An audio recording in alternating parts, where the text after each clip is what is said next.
Thanks, Matt. So, first of all, just really proud of our football team. Played a lot of heart and resolve out there, which is, really what the game's all about. And, it was a tough physical game, very competitive. There have been many times we played Northwestern in recent memory where, not recent, even I go back to 99, where it's not tough. Maybe an exception in 02, but that's about it. So, guys, kept competing out there, working away at it, and just really proud of the team to be 7-2 right now. And, just happy for each other, the way they're playing for each other. Defensively, obviously, played really well. Gave up the one scoring drive. Credit to our opponent on that one. But outside of that, just played really well. First half was tremendous. And to come up with a goal line stand was huge. And, our opponents did the same thing last week in their game against Maryland. That was a big part of that victory, too. So just really great job. Special teams a little spotty today. But coming up the pump block, that was huge. And it's great complimentary football, getting the stop, getting the pump block, and then coming back, converting that to a touchdown. That's how we have to play. So that was big. And then, Torrey didn't have his greatest day of the day year, but if we needed him there at the end, I'm confident he would have come back. Good players do that, and he's been one of our best players this year. So, and the same thing with Drew. Drew hit that first one off the post, and ends up basically in the same spot, and nails the winner. So, just, really proud of the resiliency those guys showed. And I think offensively, we did some good things today. Not enough, and that's something we'll just keep working at. Had a couple injuries, unfortunately. But, did some really good things as well. Moved the ball. I think we left probably about 9 points out there in the first half, which, if we're going to win moving forward, we're going to have to learn how to convert those things a little bit better and do a better job there. But, certainly did some good things in the second half, and obviously the last drive did what they had to do to get the ball down there and give Drew a chance to nail it. So just happy about that. And then, last but not least, just appreciate our fans turning out the way they did. It's probably a little better experience for the fans, quite frankly, than the participants as far as logistics. It's cool to be in Wrigley Field. I'm not minimizing that. Appreciate history, but hoping as we move forward that the league comes up with a policy where both teams have to co-sign. Seems like that'd be a fair thing to do, and I imagine somebody's probably thinking about that now. So, but all that being said, we're going home happy.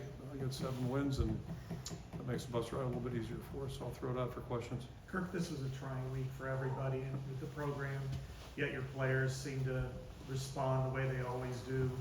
What was the message to them throughout the week, and how do you think that they took the message and then put it in, did the job that they needed to do? Yeah, I think you saw tonight how our guys are and how they operate. Talking August about bumps in the road. It's one of the factors in any season. Kind of falls in line. Our best guys got to play their best. We need stories, and then it's true for anybody, whether it's football or life. How are you going to respond to things that you're not wild about, things that you didn't anticipate, things you can't prepare for? How are you going to respond to that? And it's just life. So again, I go back. We've whether it's 1981, my first year here, or however many years this is later. A lot of really quality people involved in this program over time, and best part of my job certainly has always been working with great people, and I feel the same today. And the way the guys responded today, just really proud of them, because there's nothing easy out there. There's nothing easy this week. But you deal with it and you move on. You push forward. That's what you do, and that's what we encourage our guys to do. Dwight D. Eisenhower, the outlook's always forward, so straight ahead. Talk about the mental toughness of Drew Stevens to miss that kick and have basically the same attempt and then drill right down the middle. Yeah, if you play any position, but certainly skill positions, those guys are a little bit like relief pitchers. They come in and have to perform. And, part of that is understanding you're going to fail. It's just part of the deal. Nobody wants to, but it's part of the deal. If you're a tackle, a corner, where everybody, who blew that coverage, or the guy gave up a sack. So you have to have that kind of mentality where you can move on, learn from it, and then just put it behind you and keep going. And Drew's done that earlier this year too. Those 2 misses earlier, and then came right back, and was Drew. So, and Torrey would have been the same way. Next punt he would have nailed. I'm confident of that. So you had confidence in him. You didn't try to throw the ball downfield and get a little bit closer. You were fairly conservative because you thought you could make it from there. Yeah, I think we're just inside the 40, and stretching at 36, 38 today probably would have been not comfortable, but realistic. And then, you know, the goal is to get it inside the 35. So, had the clock working for us. So just wanted to, you know, try to make sure we had everything under control. Deacon. Offensive line, dinged up. Can you talk about Deacon, or not Deacon, Yeah. Logan and everybody else? Yeah, I mean, we've got a couple guys banged up, so we'll see what it looks like tomorrow. But Deacon. it made the challenge a little bit more steep. You know, you lose Logan, one of our best players on our whole team, on a leader. You know, so, but again, credit Tower jumped in there and did a really good job. I think he had one holding call, but no exchange issues. Ball security is a lot better today than last time out. So, and the center touches the ball every time. He's more important than the quarterback in that regard. So it's just, you know, here's the guy coming in cold and played pretty, you know, helped us function and played well. So, you know, we'll see where it's all at. How are some of the logistical issues playing here versus if, you know, when you go to Ryan Field? Yeah, you know, I'm just glad none of our players had to run like a 9 route down that far corner down there. You know, you drive into Chicago, you get all these malpractice, you know, attorneys advertising the billboards. I think 6 of them were seated right up there, and they're going to give out business cards if anybody hit that wall. And I'll burn some clock here. So when I was a kid, I know as the Redskins can't tell you, they were playing John Jefferson, went to Arizona State, was running a 9 route. I think it was RFK Stadium, whatever the hell it was. It was an older stadium. Hit that wall full speed, the wall won. He got up, he was fine. But you know, you got to be worried about stuff like that. And you know, I think that's a consideration. The fact that we had 2 teams on the same sideline, in the name of revenue, I suspect, you know, it would have been a little bit better logistically to have both teams like a normal game. So, you know, it's cool to be in a historic place. I'm not minimizing. It's even cooler right now. The lights are on out there. You know, you think about the players that have played here in the history of baseball, the great players. It's all cool. You know, I'd rather buy a ticket though, you know. So, but we survived. And then the last thing was the field condition down there, which I don't know if that impacted them on their goal line series. Certainly, you know, it was impacting us, and the ball's right on top of that, you know, sand pit or whatever it was. So, yeah, and it's just things like that. And, I mean, you got to deal with that, and NFL stadiums were like that 20 years ago. A lot of bad fields.